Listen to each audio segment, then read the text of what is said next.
Je vous bénis tous au nom du Seigneur. Ça veut dire quoi? Je vous bénis. Je dis du bien. De vous bénir, c'est dire du bien d'une personne. Mais je vous bénis, je dis du bien de vous. Parce que Dieu dit du bien de vous. Dieu vous aime. Dieu a payé le prix pour chacun au travers de Jésus. Que vous soyez sauvés, que ce matin vous soyez là et que vous recevez encore sa parole, c'est la parole de Dieu. Amen. Donc, ce matin, mon message, c'est Christ en vous. Est-ce que Christ est en vous? Levez la main si Christ est en vous. Et s'il n'est pas en vous, il veut venir en vous, parce qu'il vous aime. Il veut vous faire du bien. Il veut se révéler à vous. Alors, dans Colossiens, chapitre 1, versets 24 à 29, donc il nous a dit, « Je me réjouis maintenant dans mes souffrances pour vous. Et ce qui me manque aux souffrances de Christ, je l'achève en ma chair, pour son corps qui est l'Église. C'est d'elle que j'ai été fait ministre, selon la charge que Dieu m'a donnée auprès de vous, afin que j'annonçasse pleinement la parole de Dieu, le mystère caché de tous les temps et de tous les âges, mais révélé maintenant à ses saints, à qui Dieu a voulu faire connaître quelle est la glorieuse richesse de ce mystère parmi les païens, savoir Christ en vous, l'espérance de la gloire. C'est lui que nous annonçons, exhortant tout homme et instruisant tout homme en toute sagesse, afin de présenter à Dieu tout homme devenu parfait en Christ. C'est-à-dire, je travaille en combattant avec sa force qui agit puissamment en moi. Alléluia. Voyez, l'apôtre Paul a vraiment reçu des révélations de la part du Seigneur, et 3/4 du Nouveau Testament, c'est lui qui a écrit beaucoup d'épîtres, et il a beaucoup reçu de Dieu, il a beaucoup donné à son corps qui est l'Église. Donc, verset 27, c'est sur ce verset que je veux m'appuyer. Il nous est parlé de Christ en vous, l'espérance de la gloire. C'est vraiment un verset qui est très fort quand on le comprend, quand on reçoit la révélation de ce que ça veut dire. Parce que, oui, simplement lire le verset sans méditer dessus. Mais c'est bon de méditer parfois sur un verset pour recevoir vraiment tout ce que Dieu veut nous dire au travers de ce verset. Et c'est très enrichissant, quoi. Très enrichissant. Donc, nous avons besoin d'une révélation. C'est comme la croix. Un jour, j'ai demandé au Seigneur, « Seigneur, donne-moi une révélation de la croix. » Et bon, j'ai eu des choses, puis j'ai eu encore d'autres choses, et je reçois encore d'autres choses, et je n'ai jamais fini. Je réalise que chaque jour, il y a quelque chose d'autre à recevoir de la part de Dieu. Parce que le salut, c'est un si grand salut. La Bible parle d'un si grand salut. Pour connaître ce si grand salut, il faut une grande révélation. Et il n'y a que le Saint-Esprit qui peut nous communiquer cette révélation. Mais parfois, ça se passe comme ça, comme un flash qui vient. Mais parfois, c'est des lumières qui viennent, une après l'autre, une après l'autre, une après l'autre. Parce que parfois, on ne peut peut-être pas comprendre tout de suite tout. Mais Dieu nous donne, pas par pas, on reçoit. Et ça, c'est la vie chrétienne, c'est chaque jour. Recevoir quelque chose de la part de Dieu. Bien sûr, quand on reçoit quelque chose de la part de Dieu, d'abord c'est pour nous, puisqu'il nous le donne à nous, mais après c'est aussi pour le communiquer aux autres, c'est pour le vivre surtout, et le communiquer aux autres. Amen. Donc, l'apôtre Paul, c'est un homme qui ne marchait pas selon la chair, c'est un homme qui qui marchaient selon l'Esprit.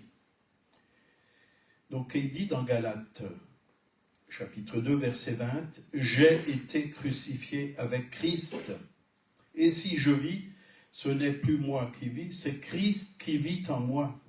Si je vis maintenant dans la chair, je vis dans la foi au Fils de Dieu, qui m'a aimé et qui s'est donné lui-même pour moi. » Donc l'apôtre Paul met à la lumière qui est le Fils, donc Jésus-Christ. Jésus-Christ, c'est le Fils de Dieu. D'ailleurs, l'apôtre Pierre a eu cette révélation. Qui dites-vous que je suis? Il y a eu toutes sortes de paroles qui ont été données par certains disciples. Mais lui, il a dit, tu es le Christ, le Fils du Dieu vivant. Il a eu la révélation du Père par le Saint-Esprit. Et c'est bon d'avoir cette révélation du Père par le Saint-Esprit. Donc, Colossiens 1, verset 15, « Il est l'image du Dieu invisible. » Dieu s'est fait homme. Jésus est l'image parfaite de Dieu. Donc, et dans Jean 14, 8, Philippe lui dit, « Seigneur, montre-nous le Père, et cela nous suffit. » La réponse de Jésus à Philippe, Jésus lui dit, « Il y a si longtemps que je suis avec vous, et tu ne m'as pas connu, Philippe. Celui qui m'a vu a vu le Père. » Si vous voulez voir le Père, lisez les évangiles. Jésus était toujours en contact par le Saint-Esprit avec le Père. Il était connecté au Père, il recevait du Père. Il ne faisait rien sans que le Père lui donne des paroles ou qu'il lui demandait d'agir. Il était vraiment cet homme parfait, bien sûr, et il a apporté la bonne nouvelle partout. Partout, il a fait des miracles. Beaucoup ont été sauvés, délivrés, guéris, restaurés, transformés. Il a multiplié le pain et aussi le poisson. Donc, Jésus n'a pas changé. Il est le même hier, aujourd'hui et éternellement. Le Jésus que vous avez vu dans les évangiles, il est le même hier, aujourd'hui, éternellement. Mais après sa mort, il s'est révélé par sa résurrection. Donc, il y a eu quelque chose de plus. Quelque chose de plus.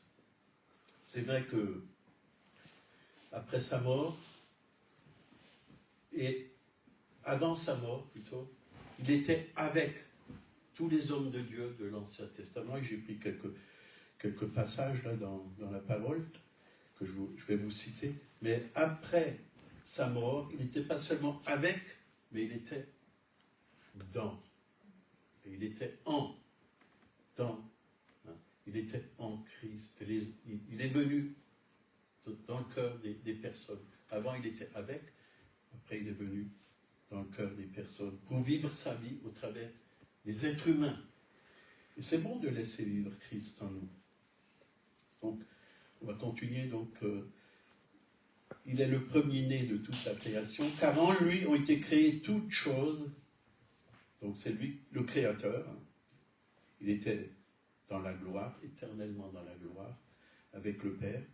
Et il est venu sur terre au travers, d'un bébé qui est né au travers de Marie. Et c'est beau aussi l'histoire de la naissance de Jésus.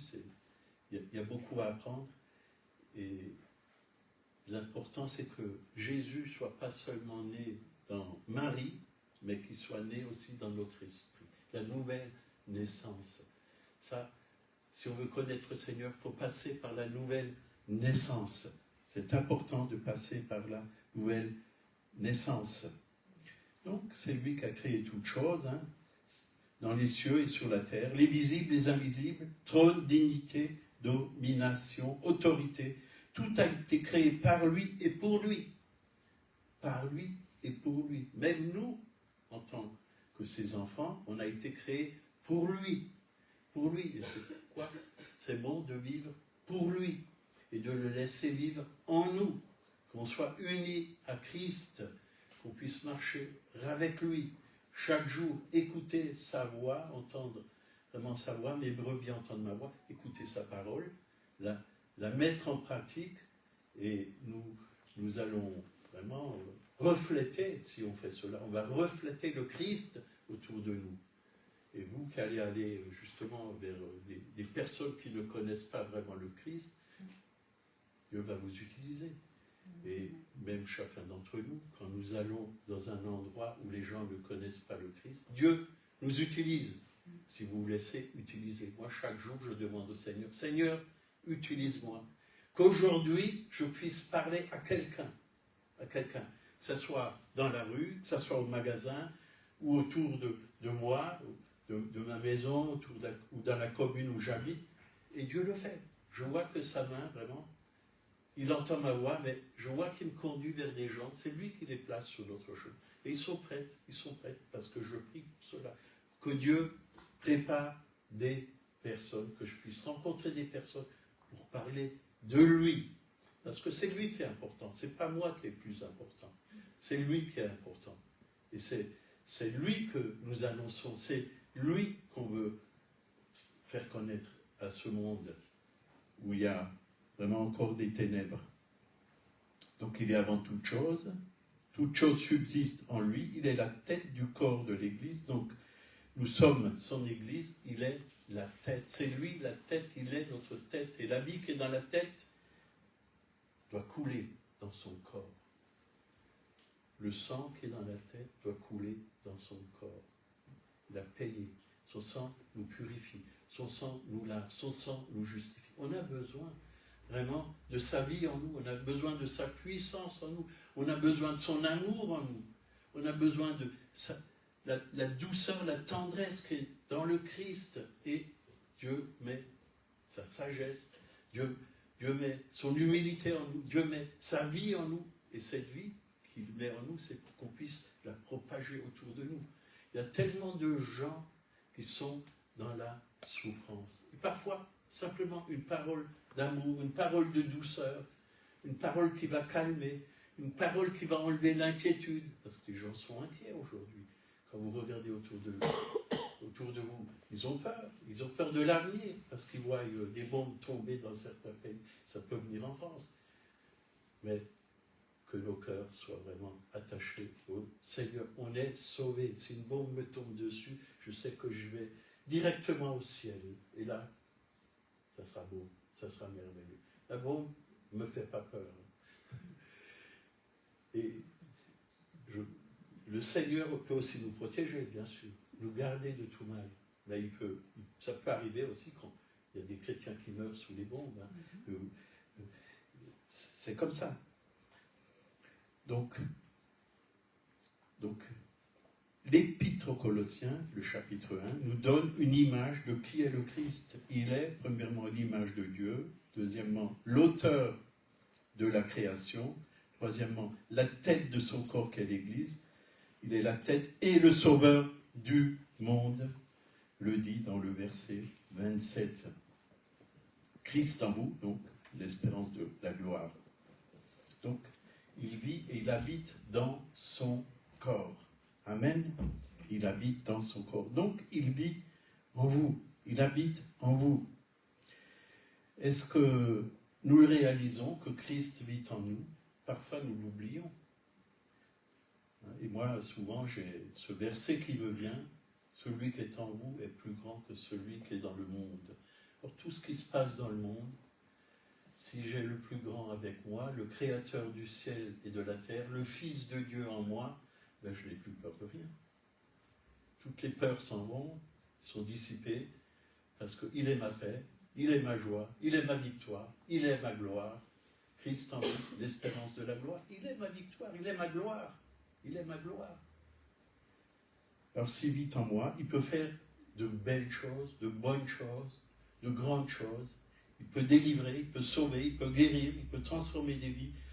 D'abord, il le fait pour moi, pour que je sois un témoin vivant, mais il veut aussi le faire pour ceux qui sont autour de moi, pour ceux que je rencontre. Il veut le faire. Alors ne vous inquiétez de rien. La Bible dit ne vous inquiétez de rien. faites connaître vos besoins à Dieu par des prières, des supplications et des actions de grâce. Et la paix du Christ, qui surpasse toute connaissance, toute intelligence, gardera vos cœurs et vos pensées en Jésus-Christ. Ne vous laissez pas influencer par la pensée du monde. Et la pensée du monde, elle est projetée par les médias, par la télévision, Internet, la radio, et par les gens qu'on rencontre. Elle nous est projetée, mais gardons la parole de Dieu, gardons la pensée de Christ. Nous avons la pensée de Christ. Il est écrit dans la Bible. Nous l'avons parce que nous avons Christ en nous. Donc restons en lui et laissons-le vivre au travers de nous. Donc Paul, c'était un ministre de Jésus-Christ, au verset 25. Il dit, c'est d'elle que j'ai été fait ministre selon la charge que Dieu m'a donnée auprès de vous, afin que j'annonçasse pleinement la parole de Dieu, le mystère caché de tous les temps et de tous les âges, mais révélé maintenant. Il y a 2000 ans, à peu près, quand l'apôtre Paul était là, il a eu cette révélation. Parce qu'au début, c'était pour les Juifs, mais l'évangile, l'apôtre Paul, c'était l'apôtre des païens. Il est allé vers les païens pour apporter l'évangile.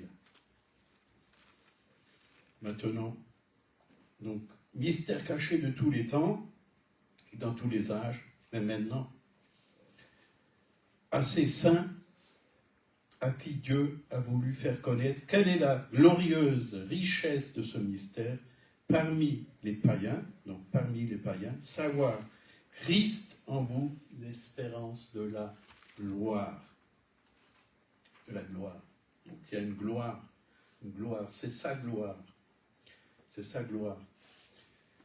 qui veut venir habiter en nous, et c'est sa gloire que nous voulons manifester. Vous savez, au ciel, les anges ne cessent de dire jour et nuit, Saint, Saint, Saint, et l'Éternel, la terre est remplie de sa gloire. Et comment la terre va être remplie de sa gloire? Mais au travers de nous, au travers de l'Église. Nous devons vraiment recevoir sa gloire. Je vous ai donné ma gloire, il a dit, afin que vous soyez un, mais répandre la gloire de Dieu, c'est-à-dire quand vous servez le Seigneur et que un miracle se manifeste, mais la gloire de Dieu est vue par ceux qui sont là, qui ont vu le miracle. Jésus, le premier miracle, c'est aux noces de Cana, quand il y a eu ce mariage, il a changé l'eau en vin et les disciples ont cru en lui parce qu'il a manifesté sa gloire. Et combien de fois le Seigneur a manifesté sa gloire? Il a énormément de fois manifesté sa gloire. Tous les livres de ce monde, il n'y aurait même pas cette place pour dire tout ce que Dieu a fait. Et il n'arrête pas d'en faire et d'en faire et d'en faire. Des miracles, des prodiges, des délivrances, des guérisons. Il n'arrête pas d'envoyer dans les cœurs son esprit, cet esprit d'amour. Et qu'il puisse vraiment le faire au travers de chacun d'entre nous, puisqu'il vit maintenant en nous. Il habite en nous. Vous n'avez pas besoin de chercher Jésus au ciel. Il est dans votre cœur. Et vous pouvez entendre sa voix. Il est dans votre cœur par le Saint-Esprit. Le Père aussi, il est dans votre cœur par le Saint-Esprit. On va voir tout ça après. Donc dans l'Ancienne Alliance, il est dit, donc on va prendre quelques versets. Donc Genèse chapitre 26, verset 3, il dit à Isaac, séjourne dans ce pays, je serai avec toi. Donc, mais il n'était pas en Isaac, il était avec, je serai avec toi. Jacob, Genèse 28, verset 15, voici, je suis avec toi, je te garderai partout où tu iras, et je te remercie. Je te ramènerai dans ce pays, car je ne t'abandonnerai point, et je n'ai exécuté ce que je dis. Joseph, pareil, et je ne veux pas vous donner trop de versets, mais Joseph, Genèse 39, versets 1 à 4, on fit descendre Joseph en Égypte, et Potiphar, officier de Pharaon, chef des gardes égyptiens, l'acheta des Ismaélites qu'il y avait fait descendre. L'Éternel fut avec lui et la prospérité l'accompagna. Il habitait dans la maison de son maître, l'Égyptien. Son maître vit que l'Éternel était avec lui et que l'Éternel faisait prospérer entre ses mains tout ce qu'il entreprenait.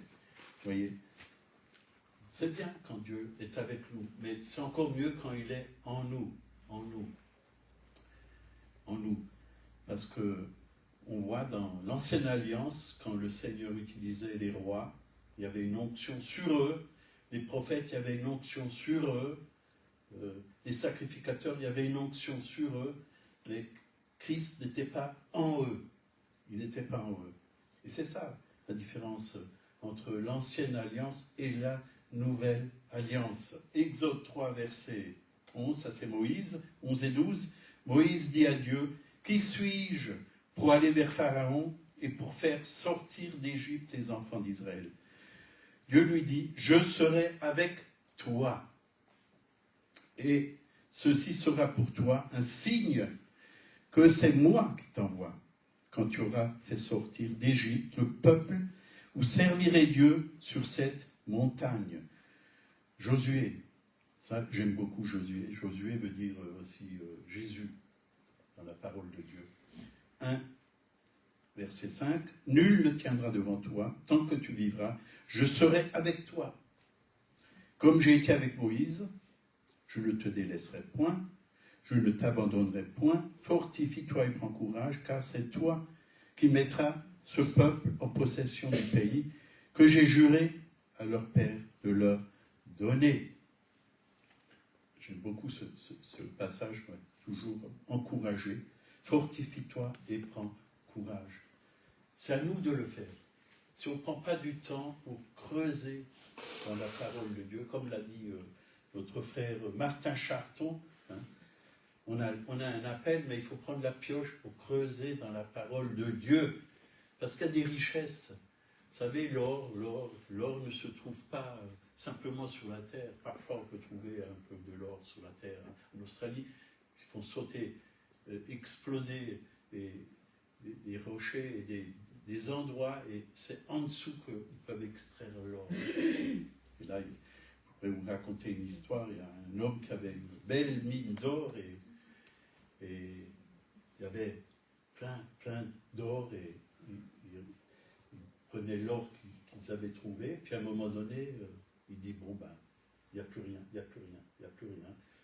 Avec sa pioche, il creusait, il n'y a plus rien, ben je vais vendre ce terrain.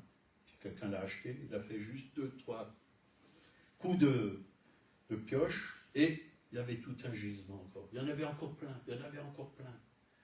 Ben, c'est pareil avec la parole de Dieu. Plus vous creusez la parole de Dieu, plus il y a des pépites d'or, des richesses spirituelles, je parle.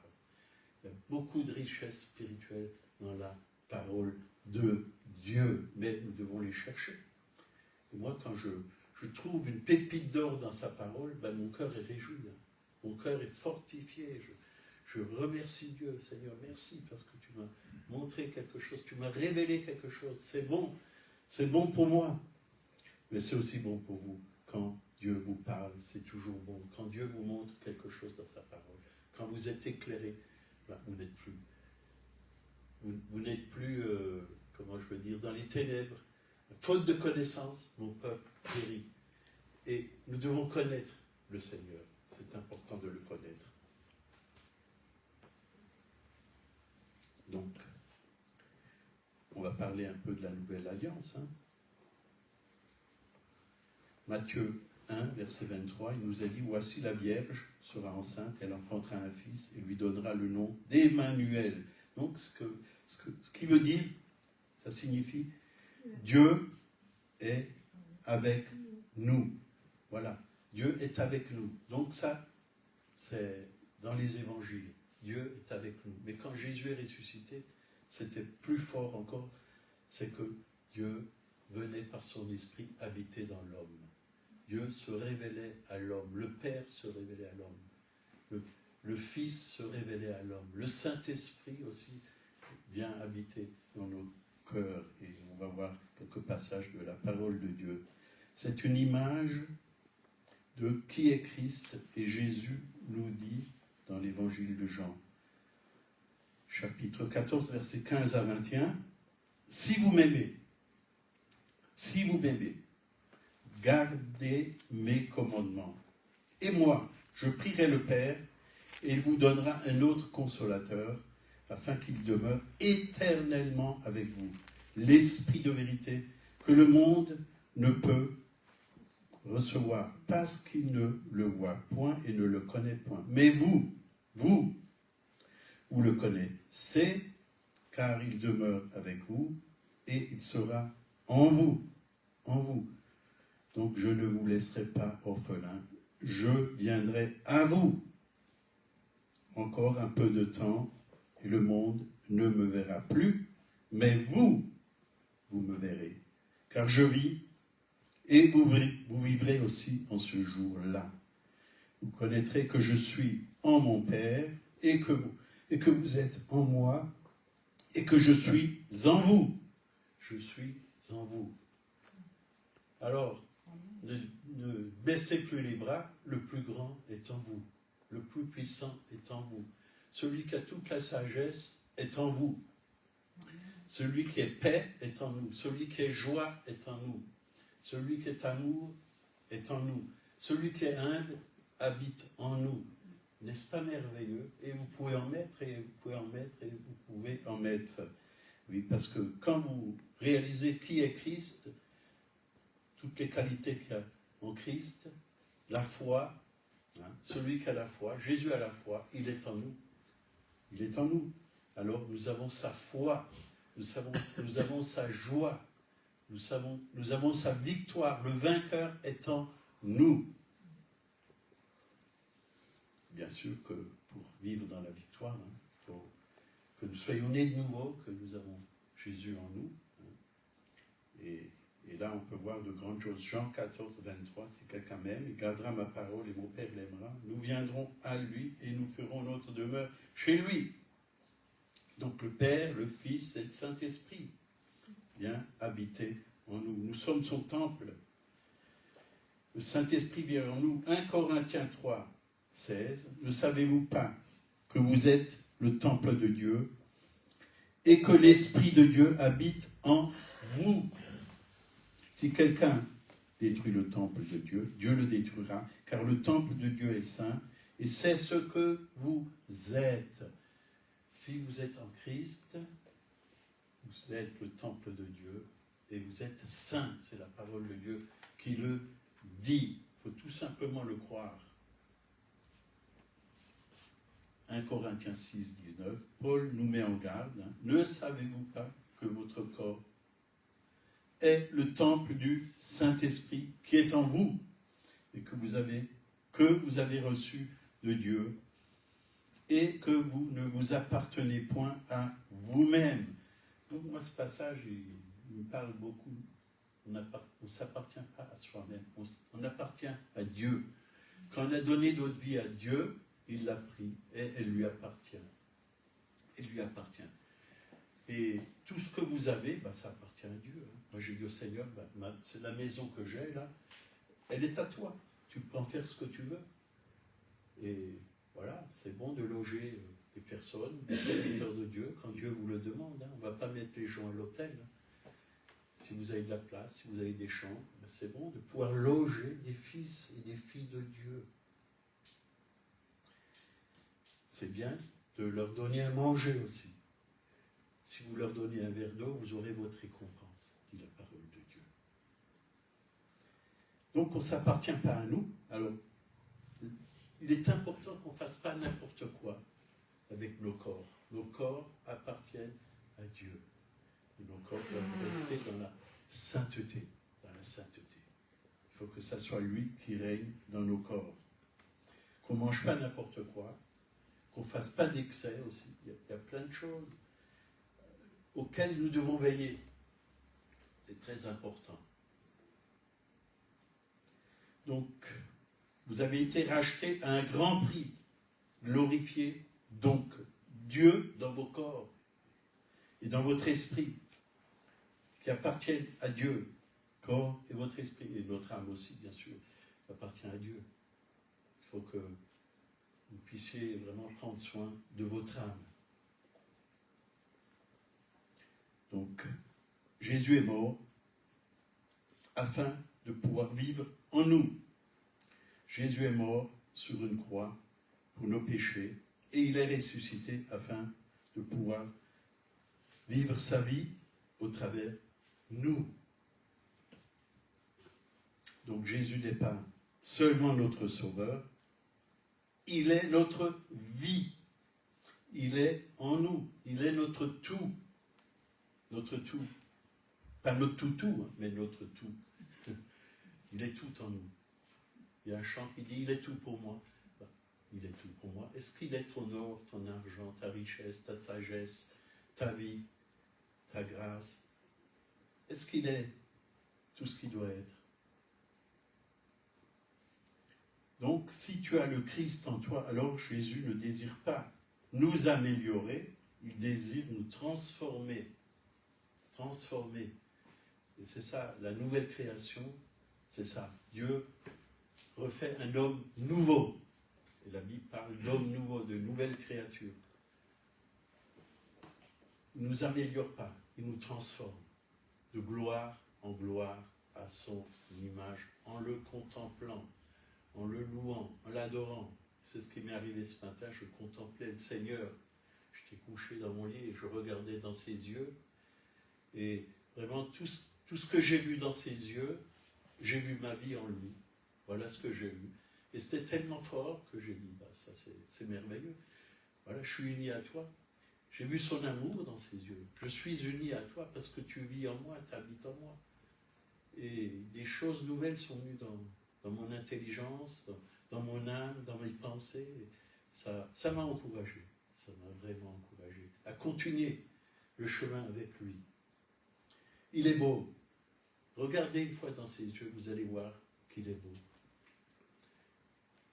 Vous savez, les yeux, ça reflète aussi l'âme. L'âme. Et Dieu pense à vous de bonnes choses. Il pense pour vous de bonnes choses, pas de mauvaises choses. Vous pensez parfois que vous êtes nul, que vous n'y arriverez jamais, que vous avez raté votre vie. Mais Dieu, il pense le contraire. Découvrez ce qu'il pense pour vous. Toute la parole de Dieu est la pensée de Dieu. Et prenez la parole de Dieu. C'est la semence de Dieu. Plantez-la dans votre cœur et laissez-la fructifier. Vous verrez que ça va produire un fruit excellent. Excellent. Plus je sers Dieu, plus j'ai envie de le servir. Plus j'ai envie de le servir. Je l'aime parce qu'il m'a aimé le premier. Parce qu'il m'a aimé le premier. Mais vous savez, un père, il a besoin qu'on lui dise, papa, que son enfant lui dise, papa, je t'aime. Est-ce que vous dites à votre Père Céleste, papa, je t'aime, papa, je t'aime? Est-ce que vous lui dites? Oui. Vous voyez, ben voilà, c'est bien.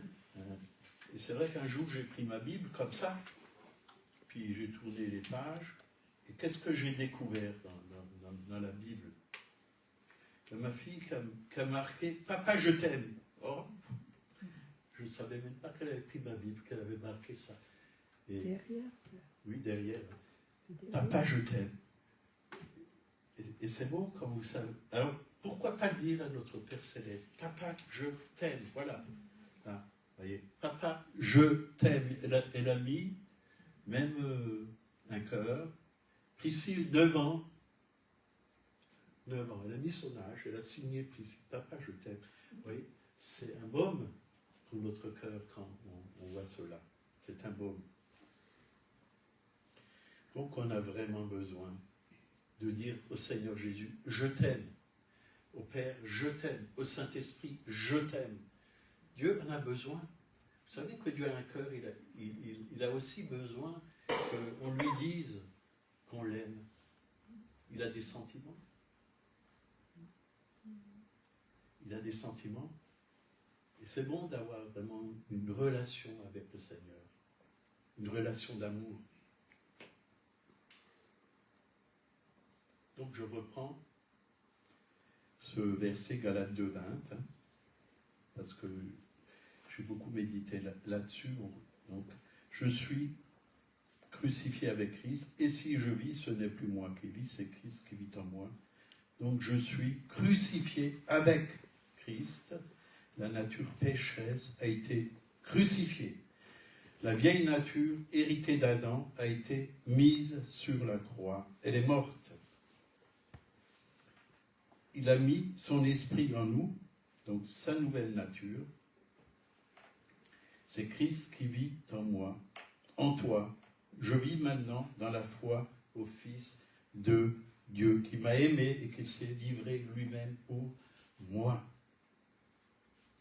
Donc, et dans 2 Corinthiens 13, verset 5, il nous a dit « Examinez-vous vous-même pour savoir si vous êtes dans la foi. Éprouvez-vous vous-même. Ne reconnaissez-vous pas que Jésus-Christ est en vous ?» Parfois, les chrétiens ne le reconnaissent pas. Ils ne voient que leurs problèmes. Ils voient tout ce qui ne va pas autour d'eux. Et ils sont négatifs. Il n'y a plus rien qui va. Combien de coups de fil je reçois? Oh, ça ne va plus chez moi. J'ai plein de problèmes. Je ne m'en sors plus. Mais regarde à Christ. Tu verras que tes problèmes vont. Il est plus grand que nos problèmes. Il a des solutions. Il va nous aider dans nos problèmes. Vous pourrez aller chez un psychiatre, mais ça ne va pas changer grand-chose, je peux vous dire. Mais si vous allez chez le divin psychiatre, parce que lui sait comment on fonctionne, lui, il va nous montrer comment on peut s'en sortir.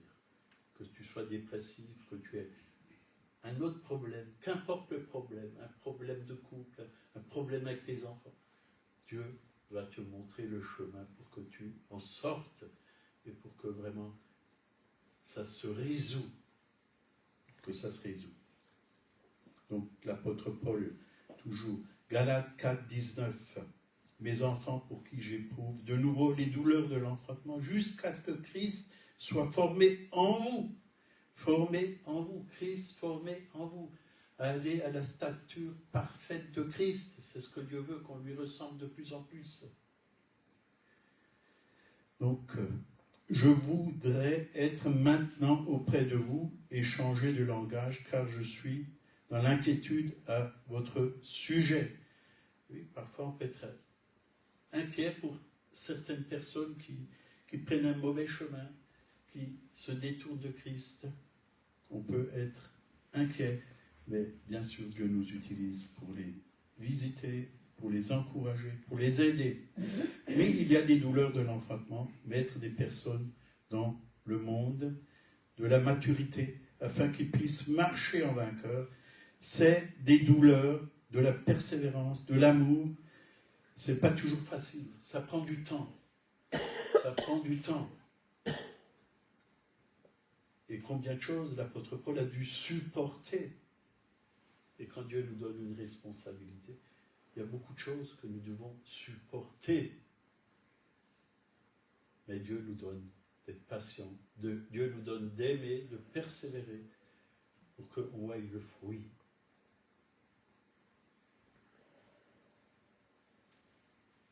On va s'arrêter là, parce que j'ai encore beaucoup de choses à dire, mais le temps tourne, je ne veux pas non plus... Vous avez déjà reçu l'essentiel. Seigneur, merci. On pourrait peut-être se lever et lever les mains vers le ciel, pas vers moi, mais vers le ciel. Moi, je suis qu'un homme, mais Jésus est le roi des rois, le Seigneur des seigneurs. Il voit votre cœur et vous pouvez lui demander que, vraiment, s'il y a quelque chose au fond de vous-même que vous voulez mettre, ou peut-être une question que vous avez, il y a quelque chose que vous ne comprenez pas, quelque chose que Dieu voudrait faire pour vous et que vous avez envie que Dieu fasse pour vous. Demandez-lui, tout simplement, au fond de votre cœur. C'est entre vous et lui. Il est le médiateur entre Dieu et les hommes. Jésus est le médiateur. Seigneur, c'est vrai, tu es le médiateur entre Dieu et les hommes. Il n'y en a pas d'autre. Et c'est vrai que toi, Seigneur, tu agis dans nos vies, Seigneur. Tu donnes des solutions. Tu es le Dieu des miracles. Tu es le Dieu à qui rien n'est impossible. Mais tu as aussi dit que tout est possible à celui qui croit. Seigneur, nous voulons croire que ta parole est la vérité. Et nous croyons que tu nous as laissé plein de promesses dans ta parole et que ces promesses, oui, elles sont pour nous et qu'elles peuvent aussi se réaliser dans nos vies, Seigneur. Tu veux nous faire aller plus loin avec toi. Tu veux que nous puissions grandir, oui, aller vers la maturité spirituelle, être des hommes mûrs, faits devant toi, Seigneur. Oui, merci parce que tu viens à notre aide et tu viens vraiment au secours de mes frères et sœurs aussi et de moi-même. Nous en avons tous besoin que nous puissions vraiment te glorifier. Christ en vous, l'espérance de la gloire. Que nous puissions manifester ta gloire. Merci Seigneur. Là où tu nous places, oui, sans toi nous ne pouvons rien faire. Mais avec toi, l'apôtre Paul a dit, je puis tout par celui qui me fortifie. Je puis tout par celui qui me fortifie. Merci Seigneur pour ton œuvre en nous, ta parole dans nos cœurs, pour ton esprit dans nos cœurs. Merci parce que tu nous as révélé le Père. Merci, toi, notre Dieu, notre Seigneur, notre Sauveur, notre Libérateur. Merci pour la croix de Golgotha. Tu nous as tant aimés encore, nous n'avons jamais oublié cela. Mais nous voulons aussi aimer ceux qui sont autour de nous et leur apporter vraiment ce message d'amour. Au nom de Jésus. Amen. Que Dieu vous bénisse. Amen.